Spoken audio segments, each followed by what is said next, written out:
day. Ahoy, ahoy! We stand to our guns all day. We sail the ocean blue, and our saucy ships of beauty. We're sober men and true, and attentive to our duty. Our saucy ships of beauty, we're attentive to our duty. We're sober men and true, we sail the ocean blue.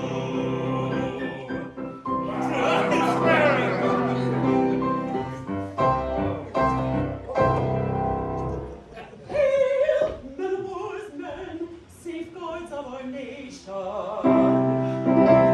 Here is an end at last of oppression.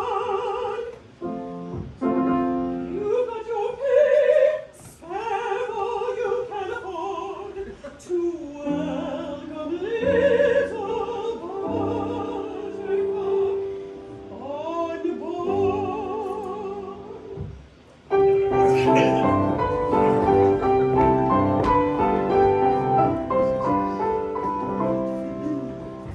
I'm called little Buttercup, dear little Buttercup, though I could never tell why. But still I'm called Buttercup, poor little Buttercup, sweet little Buttercup I've snuff and tobacco and excellent Jackie. I've scissors and watches and knives. I've ribbons and laces to set off the faces of pretty young sweethearts and wives. I've treacle and toffee, I've tea and I've coffee, soft tommy and succulent chops. I've chickens and conies and pretty bolognas and excellent peppermint drops. And buy of your Buttercup, dear little Buttercup, sinners should very shy. So buy of your Buttercup, poor little Buttercup, come of your Buttercup, buy.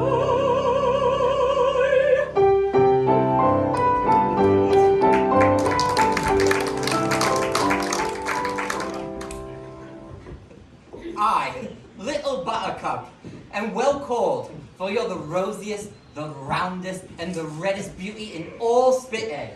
Aye, Red am I, and round and rosy, maybe, for I have dissembled well. But, hark ye, my merry friend, hast ever thought that beneath a gay and frivolous exterior there may lurk a canker worm, which is slowly but surely eating its way into one's very own heart? No, relax. I can't say I've ever thought that. I've thought of it often. Yes, you look like it.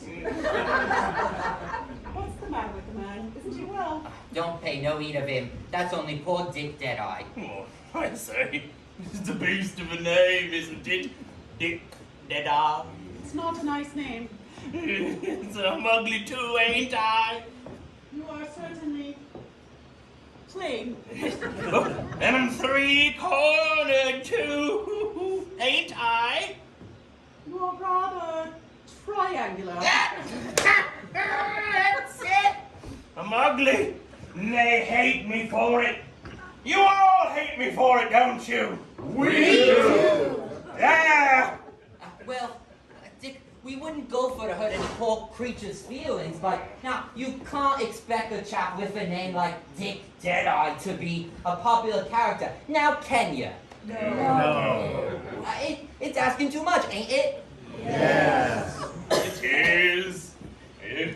From such a face and form as mine, even the noblest sentiments sound like the blackest utterances of a depraved imagination. It's human nature, unresigned. But tell me, who's the youth with faltering feet, whose difficulties bear him on his course? That is the smartest lad in all the fleet, Rackstraw. That's me! Remorse,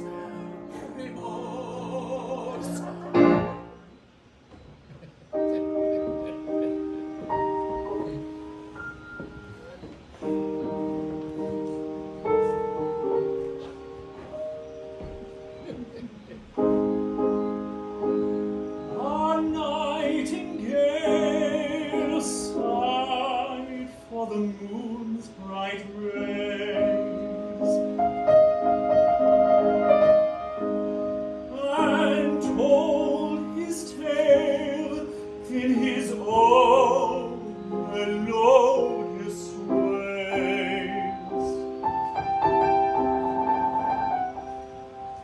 He sang a well-loved day. He sang a well-loved day. A lonely vale for the mountain vainly sighed. To his humble wail the echoing hills replied. They sang a well-loved day. They sang a well-loved day. I know the value of a kindly chorus, but choruses yield little consolation when we have pain and sorrow to before us. I love, and love, alas, above my station.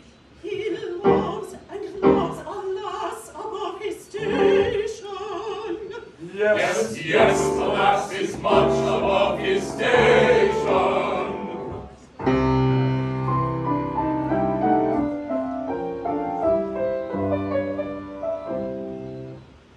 A maiden fair to see, the pearl of minstrelsy, a bud of blushing beauty, for whom proud nobles sigh, and with each other vie to do her menial's duty. To do her menial's duty. A suitor lowly born, with hopeless passion torn, and go beyond denying, as dead for her to pine at whose exalted shrine a world of wealth is sighing. A world of wealth is sighing. Another he'll not save that which love had taught, for love had been his tutor. Oh, pity, pity me, our captain's daughter she, and I, that lowly suitor. And pity, pity me, our captain's daughter she, and I, that lowly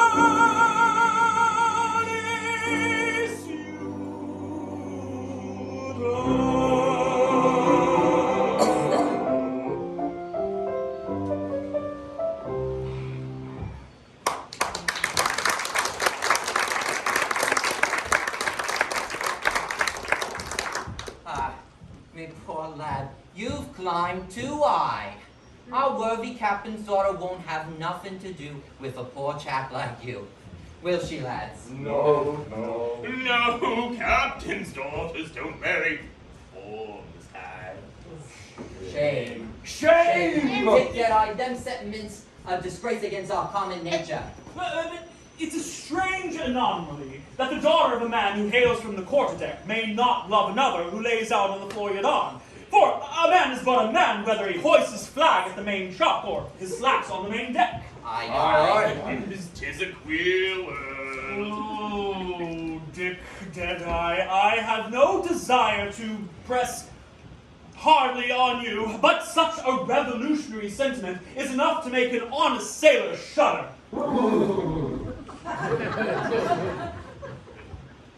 Me lads, our gallant captain has come on deck. Let us greet him as so brave an officer and so gallant a seaman deserves.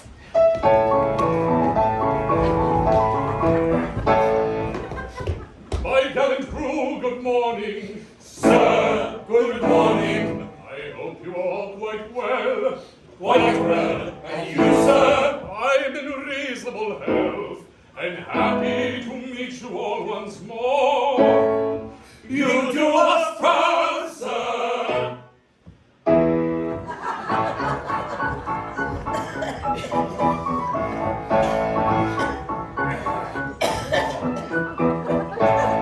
I am the captain of the Pinafore. And a good captain too. You're exceedingly polite, and I think it only right to return the compliment. We're very, very good, and be it understood, we commands are right and true. Though related to a peer, I can handle, can steer, or ship a salvage.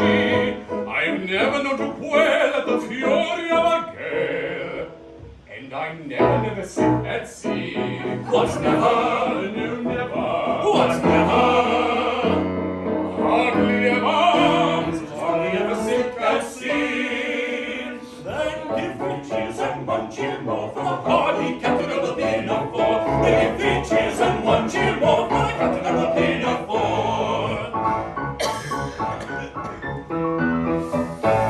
I do my best to satisfy you all. And with you we are quite content. You're exceedingly polite, and I think it only right to return the compliment. We're exceedingly polite, and it thinks it's only right to return the compliment.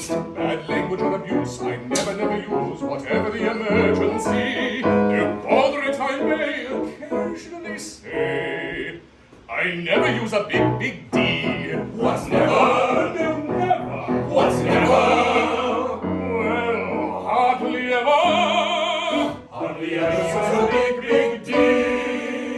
Then give 3 cheers and 1 cheer more for the well-bred captain of the Pinafore. And give 3 cheers and 1 cheer more for the captain of the Pinafore.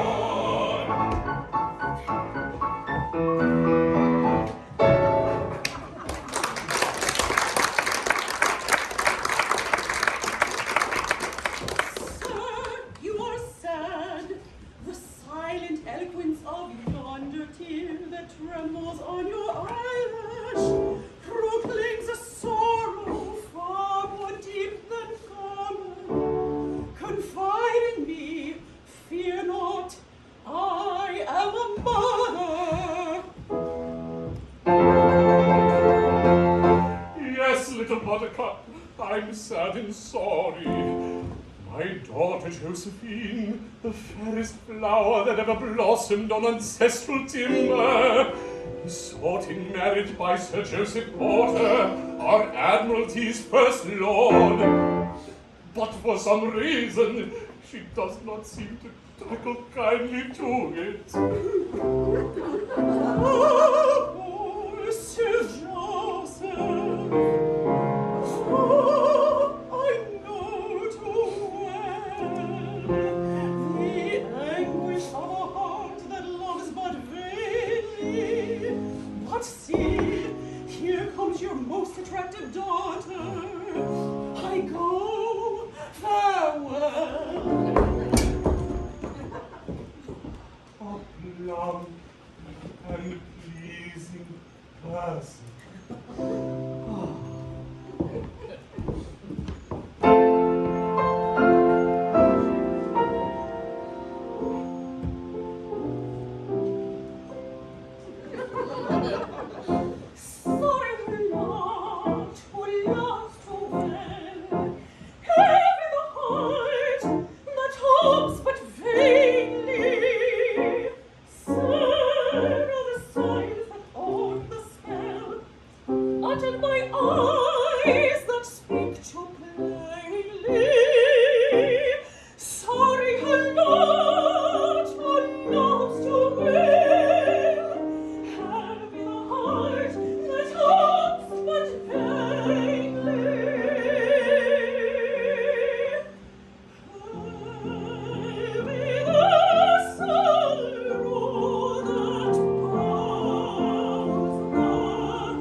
see that you are prey to melancholy. You should look your best today, for Sir Joseph Porter, KCB, will be here this afternoon to claim your promised hand. Oh, Father, your words cut me to the quick. I can esteem, reverence, venerate Sir Joseph, but, I cannot love him. He is a great and good man, but my heart is already given. It is then as I feared. Given and to whom? Not some gilded lordling. Oh, no, Father. The object of my love is no gilded lordling. Oh, pity me, for he is but a humble sailor on board your ship. Impossible. Yes, it is true, too true. A common sailor. Oh, fie! I blush for the weakness that allows me to cherish such a passion. I hate myself when I think of the depths to which I have stooped in permitting myself to love, and think so tenderly of one so ignobly born, but I love him! I love him! Come, my child, let's talk this over. In a matter of the heart, I will not coerce my daughter. I attach but little value to rank or wealth, but the line has to be drawn somewhere. A man in that station may be brave and worthy. Every step he would commit solecisms that society would never pardon. Oh, I have thought of it night and day, but fear not, Father. I have a heart, and therefore I love. But I am your daughter, and therefore I am proud. Though I carry my love with me to the tomb, he shall never ever know it. You are my daughter after all. But see, Sir Joseph's barge approaches, manned by 12 trusty oarsmen and accompanied by his admiring crowd of sisters, cousins, and aunts that attend him wherever he goes. Retire, my daughter, to your cabin. But take this, his photograph with you. It may help to bring you to a more reasonable frame of mind. My own thoughtful father. Oh.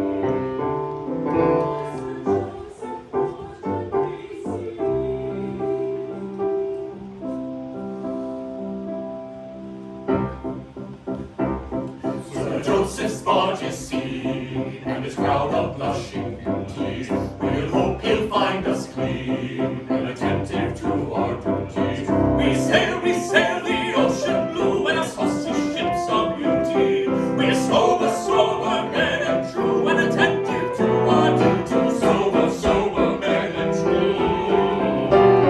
We're smart and sober men, and quite devoid of fear. We know the royal as we are.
three cheers. I'll lead the way. Hurrah! Hurrah! Hooray! Hooray! Hooray!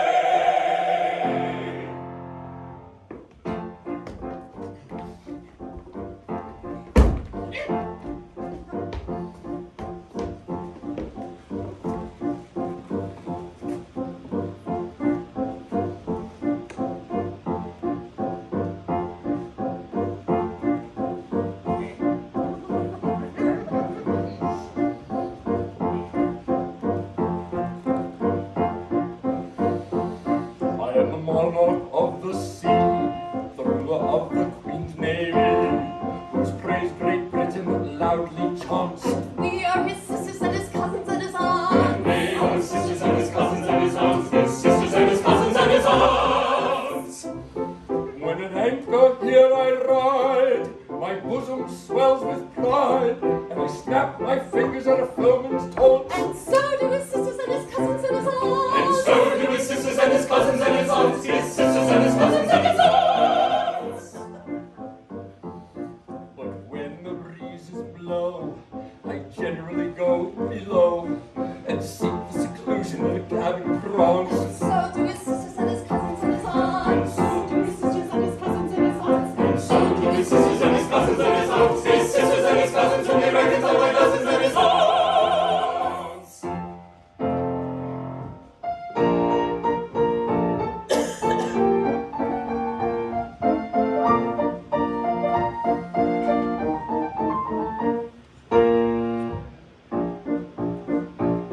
When I was a lad, I served a term as office boy to an attorney's firm. I cleaned the windows and I swept the floor, and I polished up the handle of the big front door. Polished up the handle of the big front I door. polished up that handle so carefully that now I am the ruler of the Queen's Navy.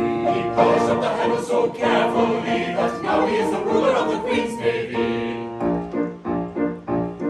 As office boy, I made such a mark that they gave me the post of a junior clerk. I served the writs with a smile so bland, and I copied all the letters in a big round hand. He copied all the letters in a big round hand. I copied all the letters in a hand so free that now I am the ruler of the Queen's Navy. He copied all the letters in a hand so free that now he is the ruler of the Queen's Navy. In serving writs, I made such a name that an article clerk I soon became. I wore clean collars and a brand new suit for the pass examination at the Institute. For the pass examination at the Institute. That pass examination did so well for me that now I am the ruler of the Queen's Navy. That pass examination did so well for he that now he is the ruler of the Queen's Navy.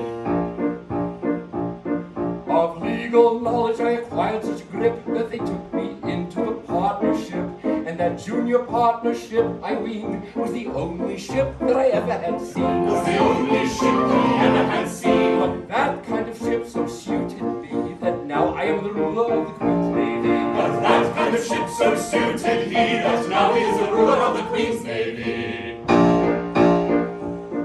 I grew so rich that I was sent by a pocket borough into Parliament. I always voted at my party's call, and I never thought of thinking for myself at all. He never thought of thinking for himself at all. I thought so little. They wanted me by making me the ruler of the Queen's Navy. He thought so little they rewarded he by making him the ruler of the Queen's Navy. Now, landsmen all, whoever you may be, if you want to rise to the top of the tree, if your soul isn't fettered to an office stool, be careful to be guided by this golden rule. Be careful to be guided by this golden rule. Stick close to your desks and never go to sea. And you all may be rulers of the Queen's Navy. Stick close to your desks and never go to sea, and you all may be rulers of the Queen's Navy.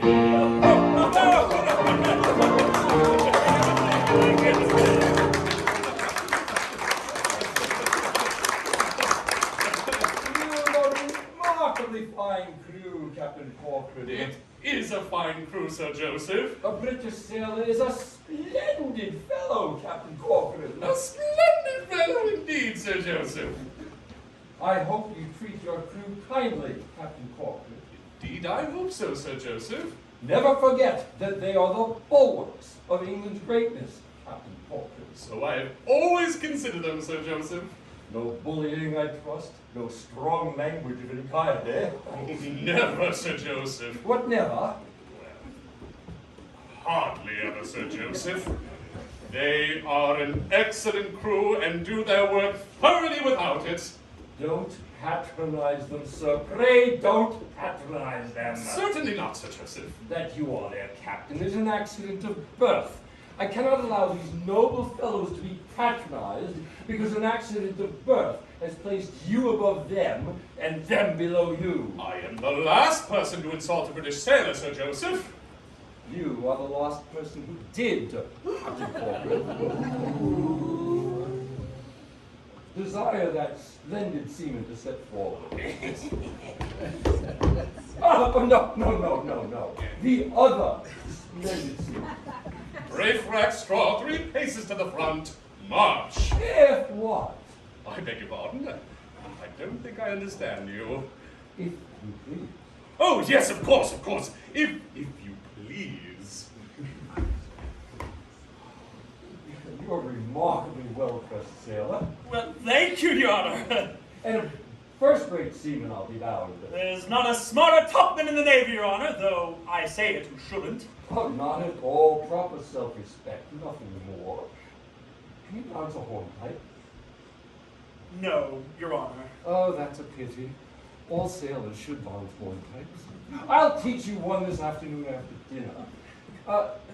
Now tell me, don't be afraid. How does your captain treat you, eh? Better captain doesn't walk the deck, Your Honor! You speak well of your commanding officer. I dare say he doesn't deserve it, but still it does you credit. Can you sing? I can, a little, Your Honor. Well then, this at your leisure. It is a song that I have composed for use of the Royal Navy, and it is to encourage independence of thought and action in the lower branches of the service, and to teach the principle that a British sailor is any man's equal, excepting mine. Now, Captain Corcoran, a word with you in your cabin on a tender and sentimental subject. Aye, Sir Joseph. Mr. Bosun? Mr. Bosun, see to it that extra grog is served out to the ship's company at 7 bells. Beg pardon, if what, Your Honor? If what? If I don't you, think I understand you. If you please. What? Your Honor. The gentleman is perfectly right, if you please. If you please.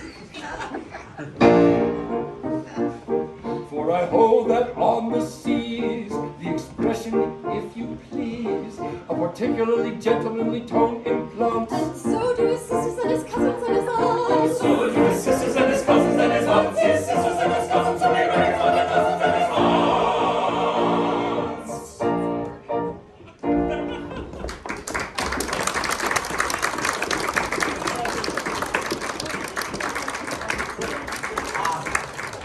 Sir Joseph's a true gentleman. Courteous and considerate to the very humblest. True, Bosun, but we are not the very humblest. Sir Joseph has explained our true position to us. As he says, a British seaman is any man's equal, excepting his. Yeah, and if Sir Joseph says that, is it not our duty to believe him? Well spoke. Well spoke. You're on a wrong tack. So is he. He means well, but he don't know. But people have to obey other people's orders. The equality's out of the question. Honorable. Dick Deadeye, if you go for to infuriate this here ship's company too far, I won't be able to answer for being able to hold him in any longer. I'm shocked. That's what I am. Shocked. Messmates, my mind's made up. I'll speak to the captain's daughter and tell her like an honest man of the honest love that I have for her. Aye. Is not my love as good as another's? Is not my heart as true as another's? Have I not hands and eyes and limbs as another's? Aye. True, I I lack birth. You've a berth aboard this very ship. Hey, well said! I had forgotten that. Messmates, what do you say? Do you approve of my determination? We do. I don't. What is to be done with this here obelisk chap? Let us sing him the song that Sir Joseph has so kindly composed for us, and hopefully it'll bring this miserable creature to a proper state of mind.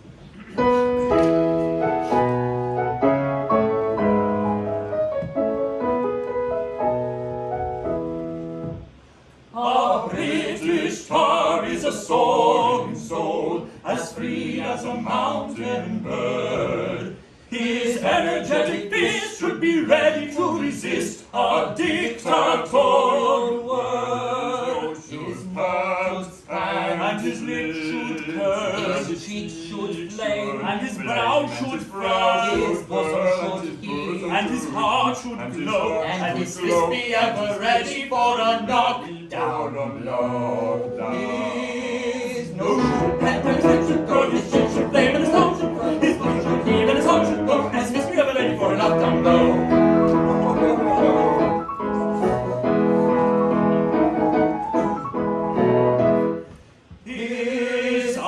should flash with an inward fire, his brow with scorn be wrung.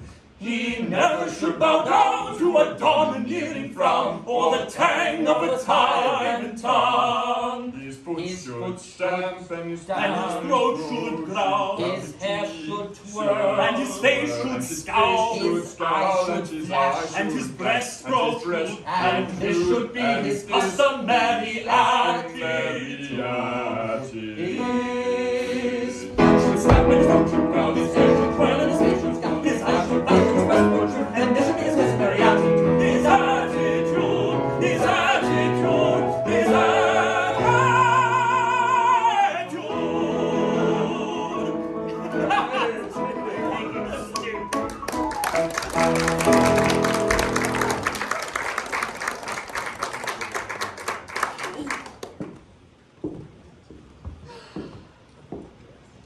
It is useless. Sir Joseph's attentions nauseate me. But I know that he is a truly great and good man, for he told me so himself. But to me he seems tedious, fretful, and dictatorial. Yet his mind must be a mind of no common order, or he would not dare to teach my dear father to dance a hornpipe on the cabin deck. Brave Rackstraw! Aye, lady, no other than poor Rackstraw. How my heart beats! And why poor, Ralph? I am poor in the essence of happiness, lady, rich only in never-ending unrest. In me there meets a combination of antithetical elements that are at eternal war with one another, driven hither by objective influences and thither by subjective emotions, wafted one moment into blazing day by mocking hope, and plunged the next into Cimmerian darkness of tangible despair. I am but an irreconcilable ganglion of antagonisms. I hope I make myself clear. Perfectly. His simple eloquence goes to my heart. Oh, if I dared! But the thought is madness! Dismiss these foolish fancies. They torture you but needlessly. Come, make one effort. I will. One. Josephine! What, sir? Aye, even though Jove's armory were launched at the head of the audacious mortal, whose lips, unhallowed by relationship, dared to breathe that precious word, yet would I breathe it once, and then, perchance, be silent evermore. Josephine, in one brief breath I will concentrate the hopes, the doubts, the anxious fears of 6 weary months. Josephine, I am a British sailor, and I love you. Sir, the audacity! My heart, my beating heart. This unwarrantable presumption on the part of a common sailor. Common? The irony of the word. Sir, you forget the disparity in our ranks. I forget nothing, haughty lady. I love you desperately. My life is in your hand. I lay it at your feet. Give me hope, and what I lack in polite education and polite accomplishments, that I will endeavor to acquire. But drive me to despair, and in death alone shall I seek consolation. I am proud, and will not stoop to implore. I have spoken, and I await your word. You shall not wait long. Your proffered love I haughtily reject. Go, sir, and learn to cast your eyes on some village maiden in your own rank. They should be lowered before your captain's daughter.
survive this overbearing, or live a life of mad despairing.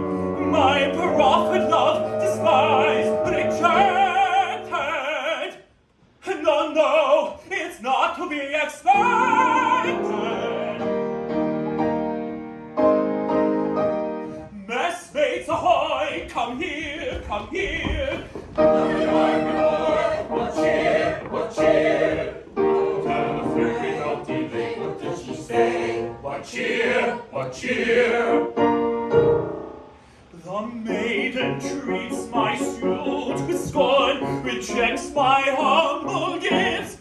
My lady, she says I am ignobly born, and cuts my hopes adrift. My lady. Oh, cruel one, oh, cruel one. She's burnt your suit. I told you so. I told you so. Shall we submit? Are we constrained? Love comes alike too high and low. Return your sailors, rule the waves, and shall we stoop to insult? No, no. You must submit, you are but slaves, a lady she. You lonely creatures of the waves, she spurns you all. I told you so. Are we slaves? Shall we submit? Are we the slaves? Love comes alike too high and low. Return your sailors, rule the waves, and shall we stoop to insult? No, I told you so.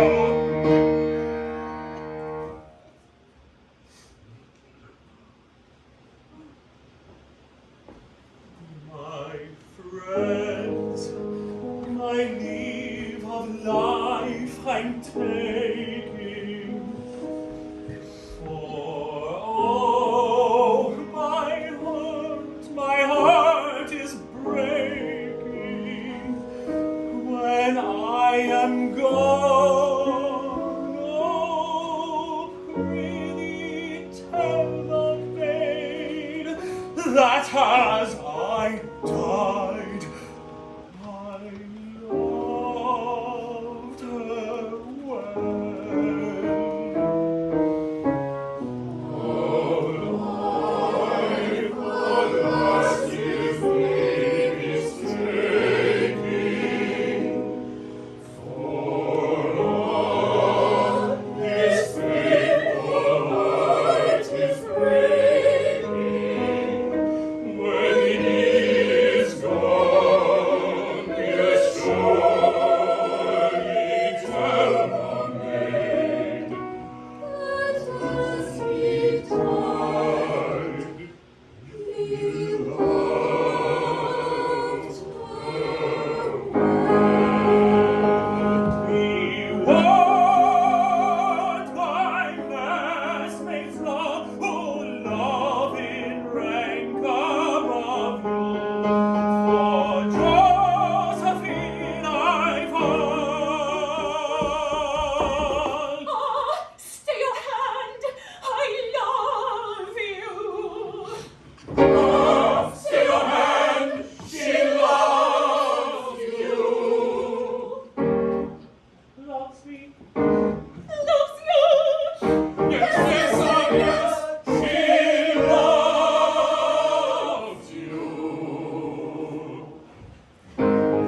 Oh, joy of rapture unforeseen, for now the sky is all serene. The God of day, the all of love, has hung his ensign high above. The sky is on ablaze with moving words and loving song. And she's the learning hours above. And here I find the maiden quite on for departs time. Enjoy me round in His Josephine, top of the sky is now serene, a flowing thunderbolt above me, and there is a sorted love which now is all ablaze.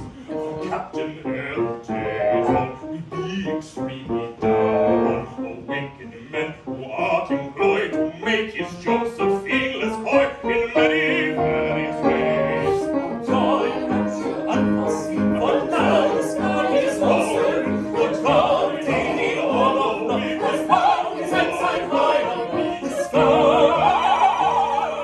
is all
warp scheme you've planned. She is a lady, you a foremost hand. Remember, she's your gallant captain's daughter, and you will be the slave that crawls the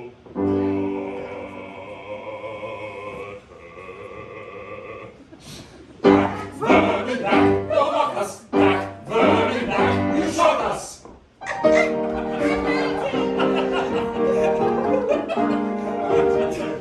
That's funny.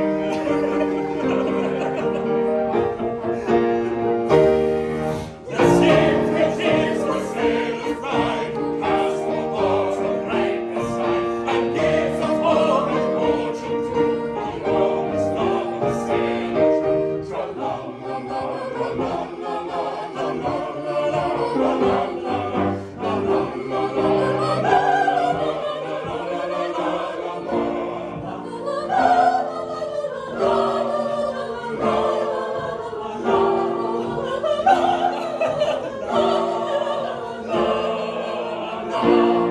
The skin which is the sailor's pride, casts for bars the brightest side, and gives a hope and fortune to the honest love of the sailor true.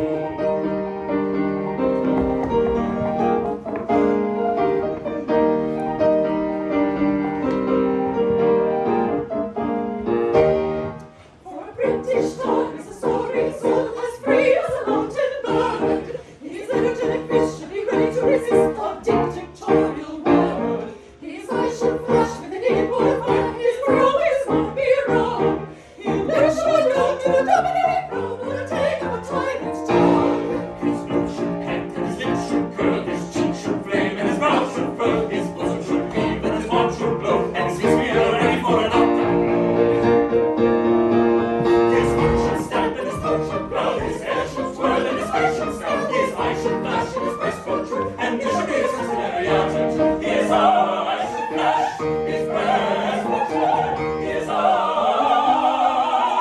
should flash, his eyes should flash, his breast protrude, his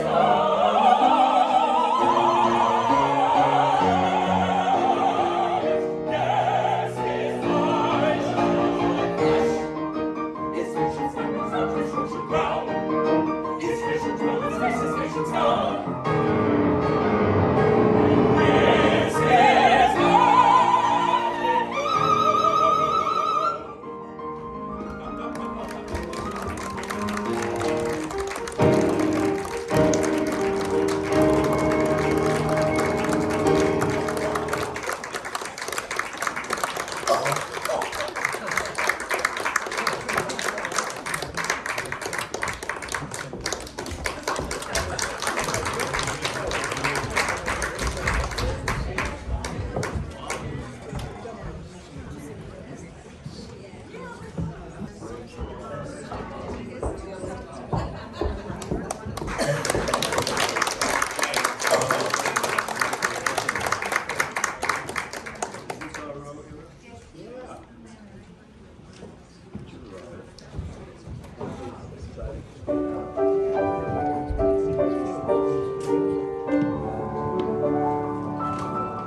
is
at sevens. I have lived hitherto,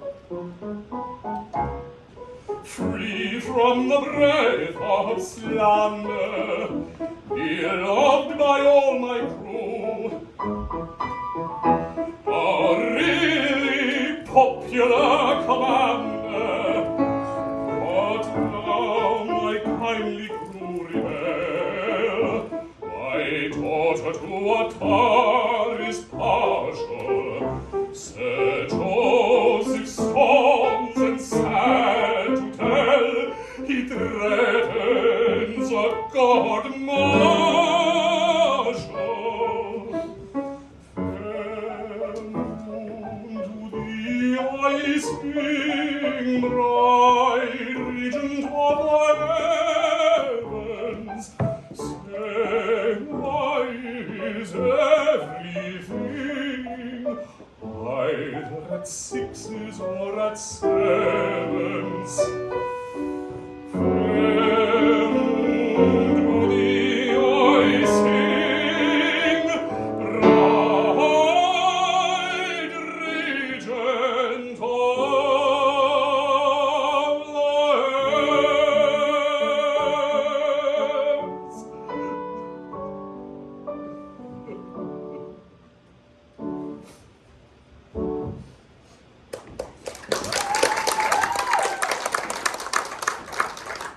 How sweetly he carols forth his melody to the unconscious moon.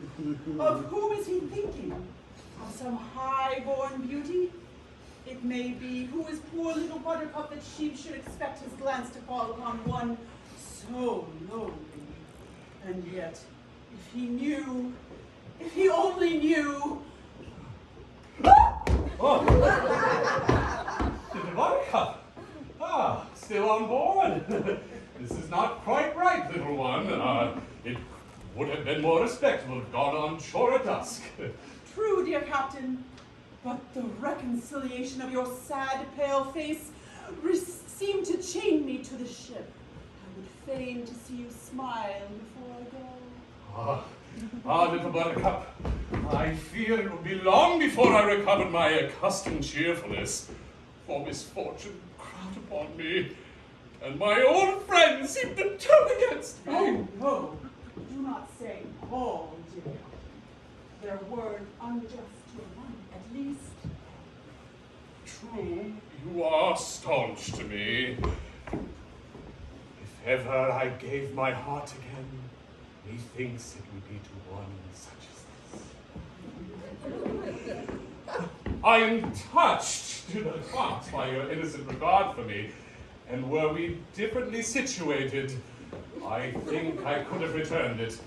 But as it is, I fear I can never be more to you than a friend. I understand. You hold aloof from me because you are rich and lofty, and I poor and lowly. But take care. The poor bumboat woman has gypsy blood in her veins, and she can read destiny. Destiny! There is a change in store for you. Be prepared. Things are seldom what they seem. Skim milk masquerades as cream. Highlows pass as patent leathers. Jackdaws strut in peacock's feathers. Very true, so they do. Black sheep dwell in every fold. All that glitters is not gold. Storks turn out to be but logs. Bulls are but inflated frogs. So they be frequently. Drops the wine and stops the mill. Turbot is ambitious grill. Give them for they give you will. Let it be a farthing still. Yes, I know, that is so. Though to catch the drift I'm striving, it is shady, it is shady. I don't see at what you're driving, mystic lady, stern quotations on his dealing, but the mystic lady is dealing in oracular revealing. Yes, I know. That is so. Though I'm anything but clever, I could talk like that forever. Once a cat was killed by care, only brave deserve the fair. Very true, so they do. Ink is often good as nod, spoils the child who spares the rod. Foxy lambs run foxy dangers, dogs are found in many mangers. Frequently, I agree. All of cats the chestnut snatches, worn out garment show new patches, only count the chicks that hatches, men are grown up catchy catches. Yes, I know, that is so. Thought my drift is driving, I'll dissemble. When he sees in what I'm driving, let him tremble. Though a mystic told me borrow, I shall end the truth with sorrow, here today and gone tomorrow. Yes, I know. That is so. Oh, a mystic told me borrow, I shall end the truth with sorrow, here today and gone tomorrow. Yes, I know. That is so.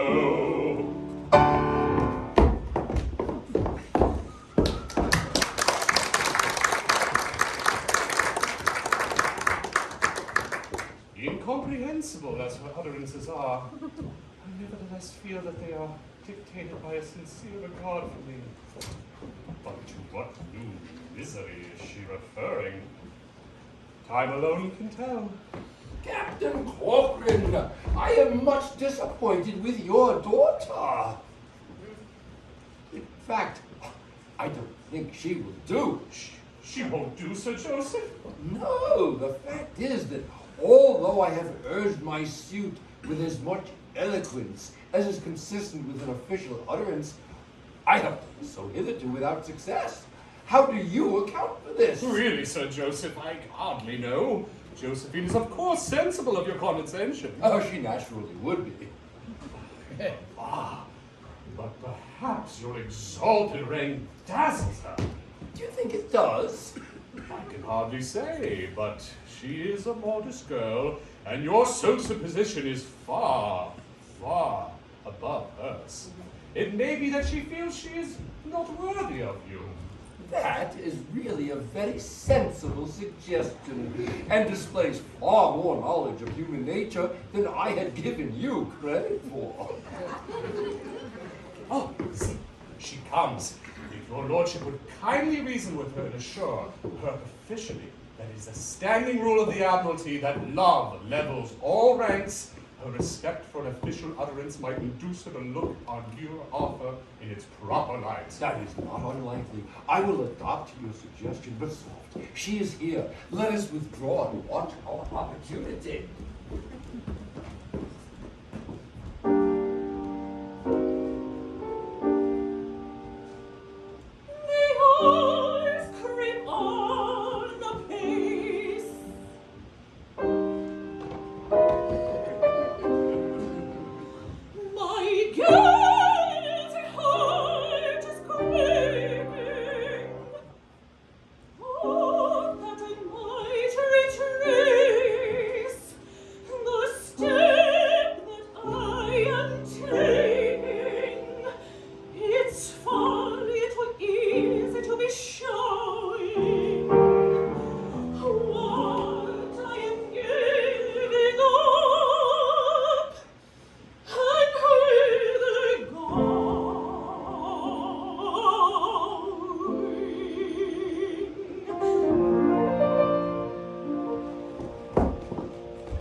his trusty heart and brown the right hand. And it is so wondrous fair, not a love among so passing rare, so peerless his manly beauty, were little else than solemn duty, were little else than solemn duty.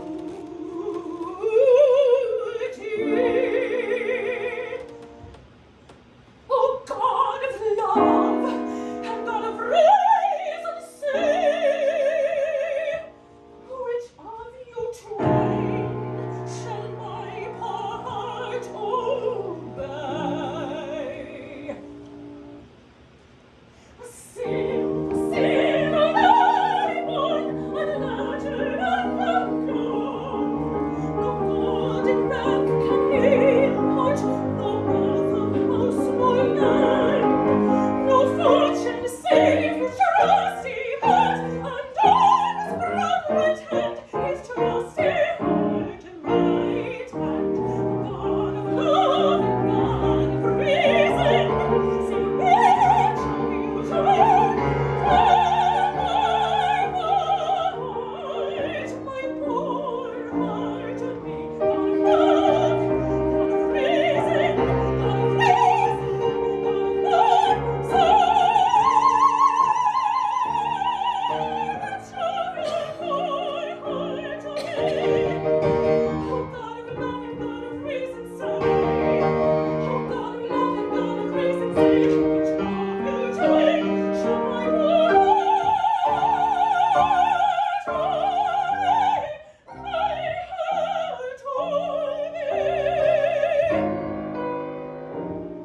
which shall my heart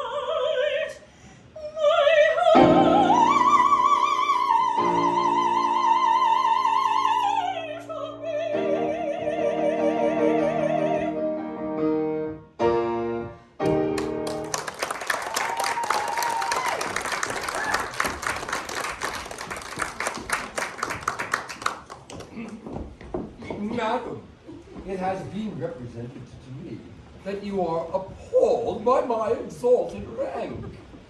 I desire to convey to you officially that if your hesitation has been due to that circumstance, it is uncalled for. So, then your lordship is of the opinion that married happiness is not inconsistent with discrepancy in rank? I am officially of that opinion.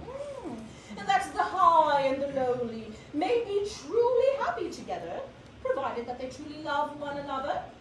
Madam, I desire to convey to you officially my opinion that love is a platform upon which all ranks meet. I thank you, Sir Joseph. I did hesitate, but I will hesitate no longer. He little thinks how eloquently he has pleaded his rival's cause.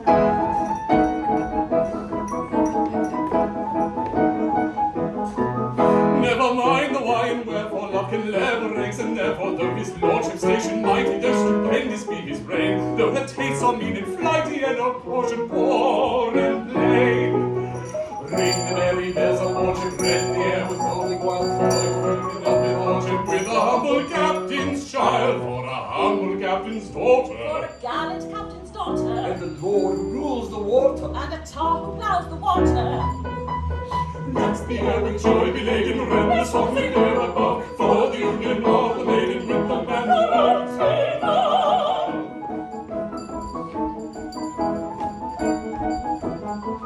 Never mind the why and wherefore, luck and level ranks, and therefore, though you know the correlation in my set would scarcely pass, though you occupy a station in the lower middle class. Ring the merry bells of fortune, rend the air with rolling wild, for the union of his lordship with a humble captain's child, for a humble captain's daughter. For a gallant captain's daughter, And the Lord who rules the water. and a tar who plows the water. Let the air with joy be laden, rend the softly air above, for the union of the maiden union with the man who wants in love. Never mind the why and wherefore, love and labyrinths, and therefore I admit the jurisdiction. Amy, have you played your part? You have carried from conviction to my hesitating heart. In the merry bells of courtship, red the air with throbbing wild for the union of his lordship with a humble captain's child, for a humble captain's daughter. For a gallant captain's daughter, And the Lord rules the water. and a tar who plows the water. Let the urban joy be leading Ring the merry bells of courtship, for the union of a meaning. for a union with his lordship, ring something there above, for the man who wants to love, ring something there above, for the man who wants.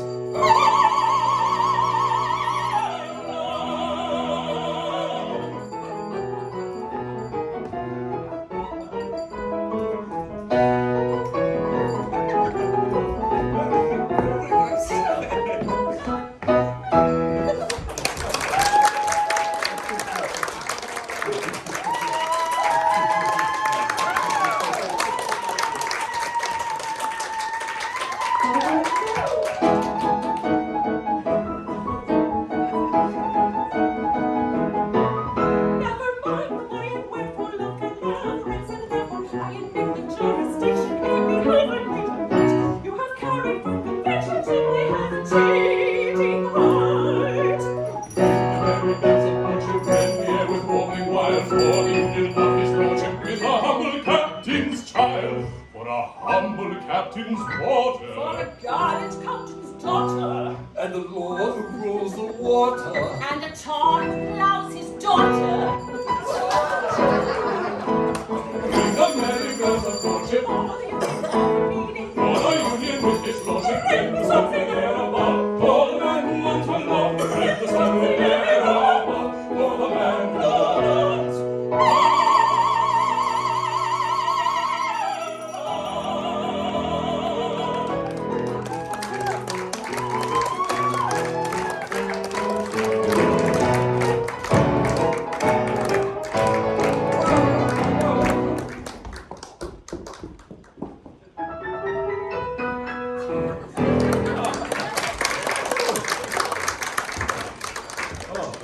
Sir Joseph, whew, I cannot express to you my delight at the happy result of your eloquence.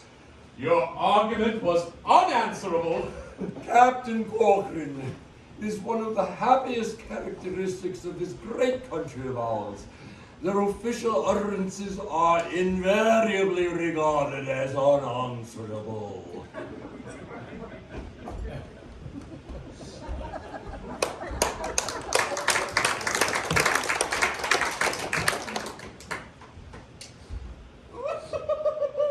At last, my fond hopes are to be crowned. My only daughter is to be bride of a cabinet minister. The prospect is Elysian. Captain. And I, you hear? No! Don't hear from me, Captain. How unpleasant to look at. Names against me. But they ain't as bad as they seem. What would you with me?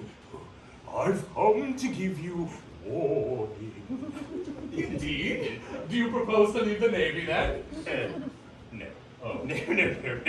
You misunderstand me. Listen. Kind Captain, I've important information. Sing hey, the kind commander that you are, about a certain intimate relation. Sing hey, the merry maiden and the tar. Oh, merry, merry, merry, merry, oh, merry, merry, merry, merry. Sing hey, the merry maiden and the tar.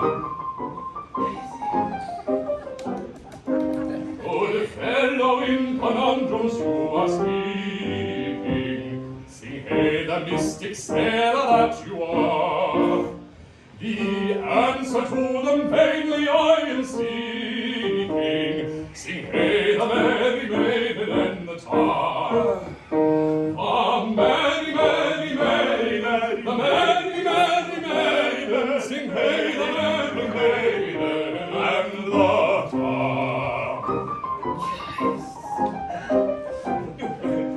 Kind captain, your young lady is sighing.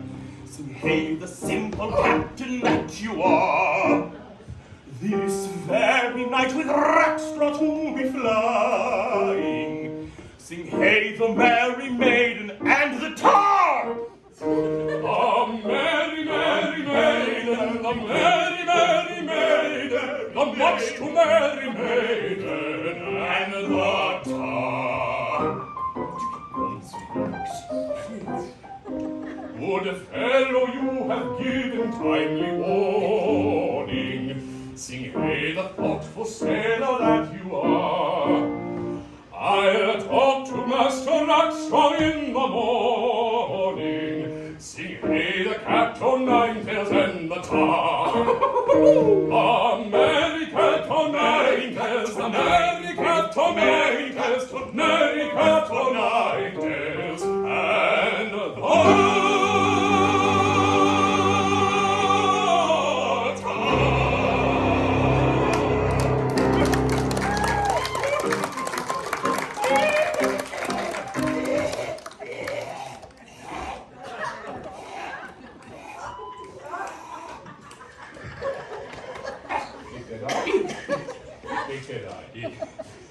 I thank you for your warning.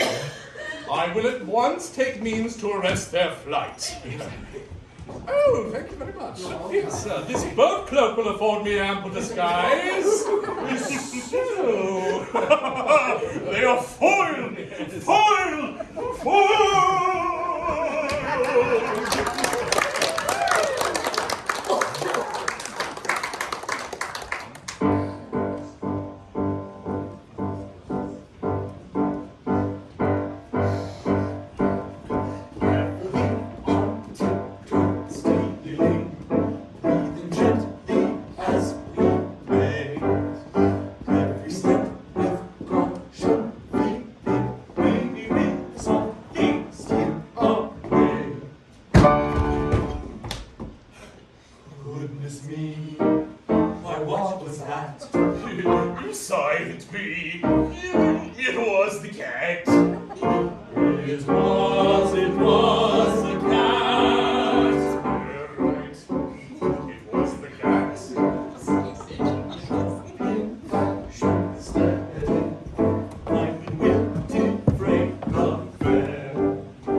Upon knowing where you may be going with the sons of the bride.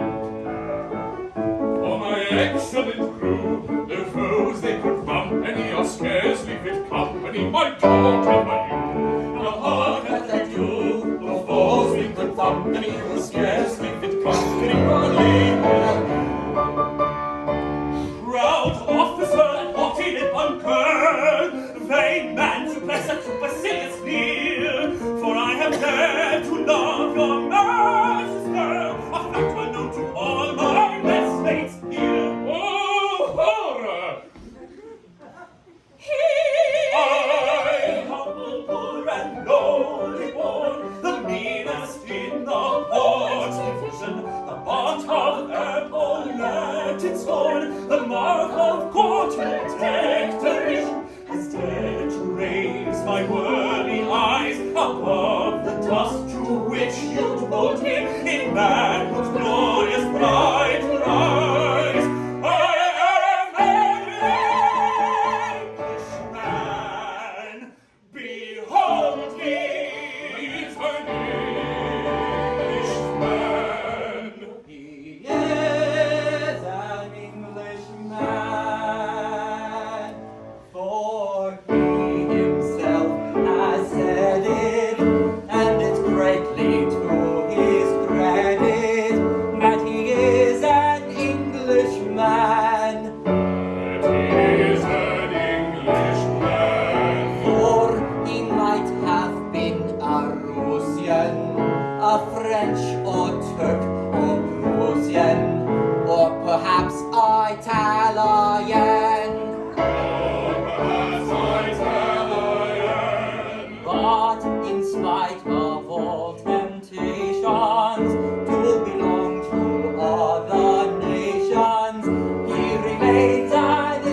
in uttering a reprobation to any British tar. I try to speak with moderation, but you have gone too far. I'm very sorry to disparage a humble farmer's lad, but to seek your captain's child in marriage, why, that is too bad. Yes, that is too bad. Yes, that is too bad. Did you hear him? Did you hear him? There was a monster of the band. Don't go near him. Don't go near him. He was swearing. He is swearing.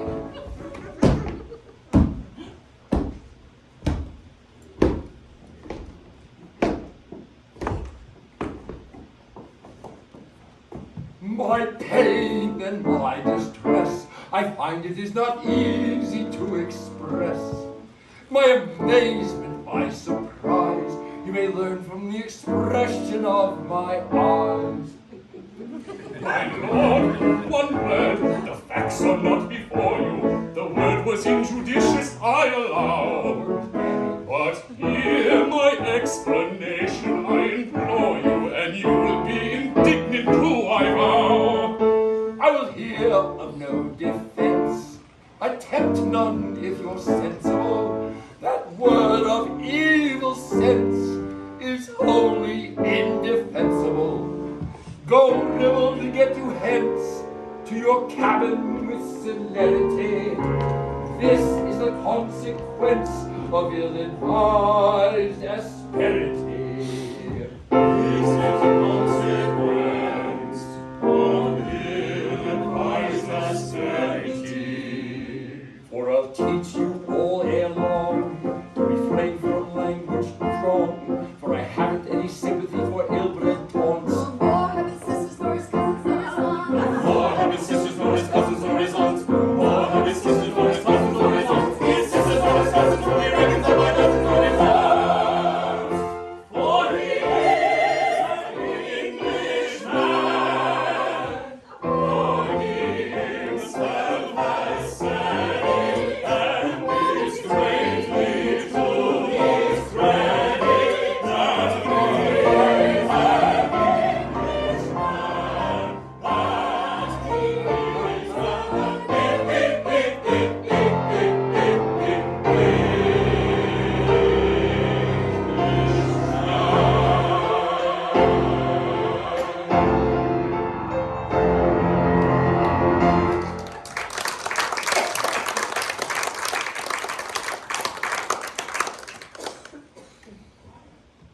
Now tell me, my fine fellow, for you are a fine fellow, Yes, Your Honor. how came your captain so far to forget himself?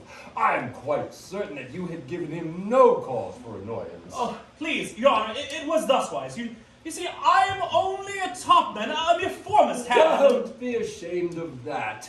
Your position as a top man is a very exalted one. This is good, yes, this is good. Well, you see, Your Honor, love burns as brightly on the forecastle as it does on the quarter-deck, and Josephine is the fairest bud that ever blossomed upon the tree of a poor fellow's wildest hopes.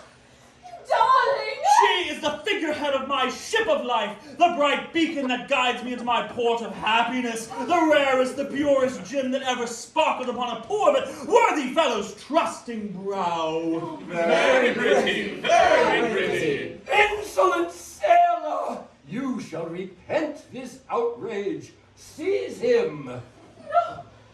Sir Joseph, spare him! For I love him tenderly. Pray don't. I will teach this presumptuous mariner to discipline his affections. Have you such a thing as a dungeon on board? They have Then load him with chains and take him there at once. Farewell, my own, light of my life, farewell. For crime unknown, I go to a dungeon cell. I will not harm, if only time farewell. And I rejoice in your dungeon cell. a bone, I'll pick with the sailor fell. Let him be shown at once to his dungeon cell. Hear no tone of the baby loves so well. No telephone communicates with his cell. But when is known the secret I have to tell, wide will be thrown the door of his dungeon cell.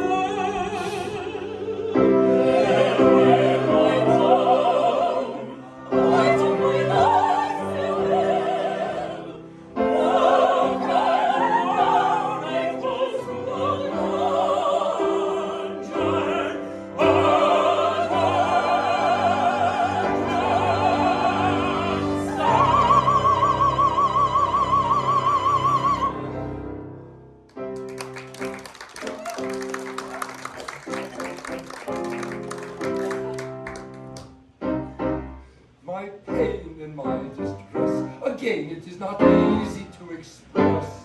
My amazement, my surprise, again you may discover from my eyes. Aspect of his eye.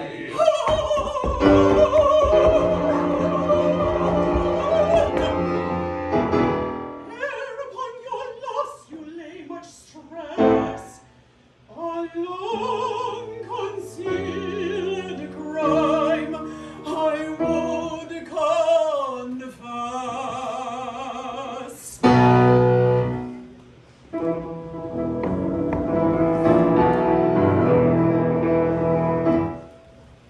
Many years ago, when I was young and charming, as some of you may know, I practiced baby farming.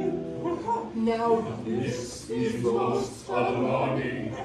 When she was young and charming, she practiced baby farming many years ago. Two tender babes I nursed. One was of low condition, the other upper crust. A regular patrician. Now this is the position. One was of low condition, the other a patrician, many years ago.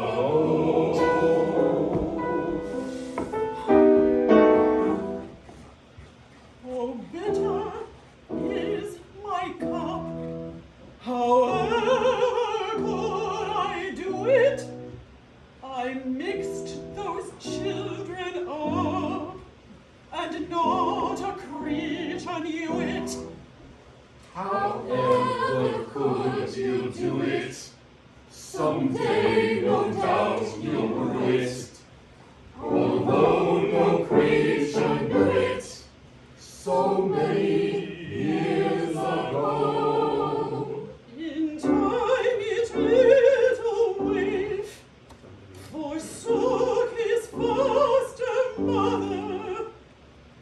The well-born babe was Rafe.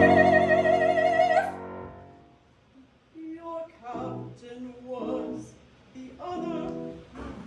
They left their foster mother. The one was Rafe, your brother. Our captain was the other. Many years ago.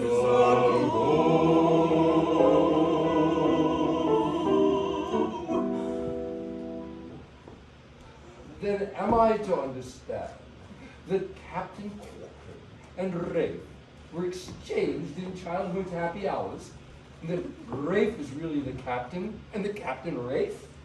That is the idea I intended to convey officially. And Very well you have conveyed it, Miss Buttercup. Aye, Your Honor. Dear me.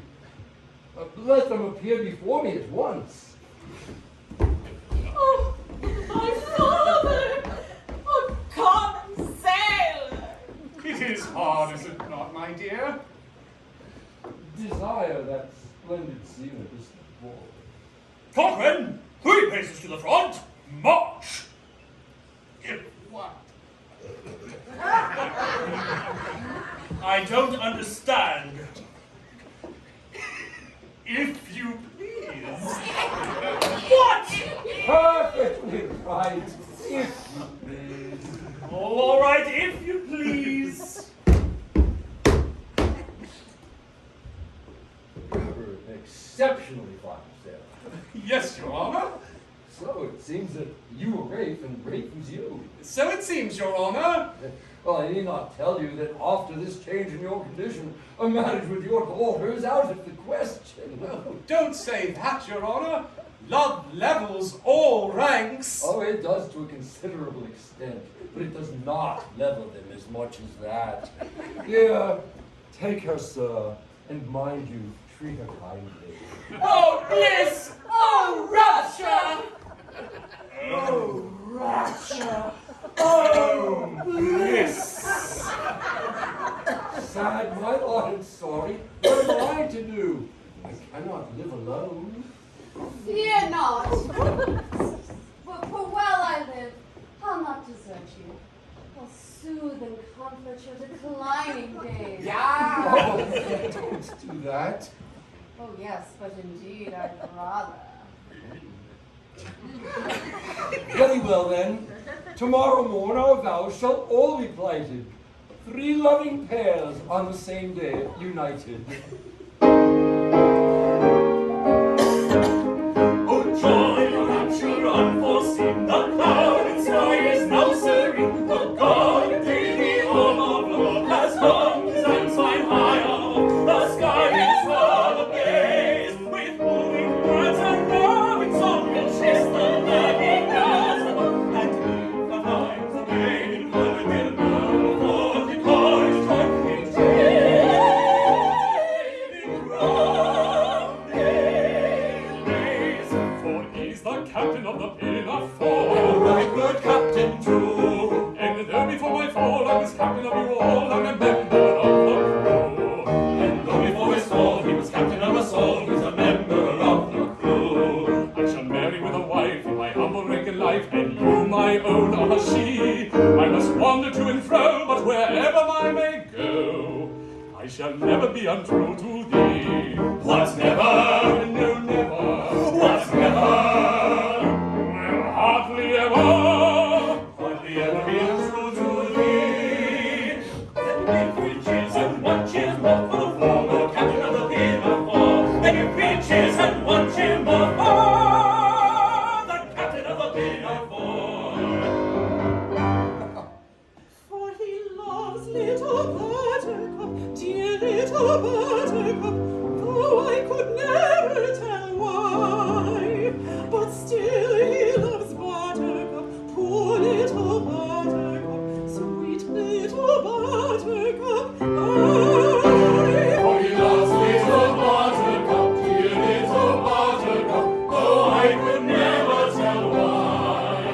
But still he loves Buttercup, dear little Buttercup, sweet little Buttercup.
what, 2 hours? Oh no! Something like that. Now we start the party. So drinks are here. Come on down. Hang out with us.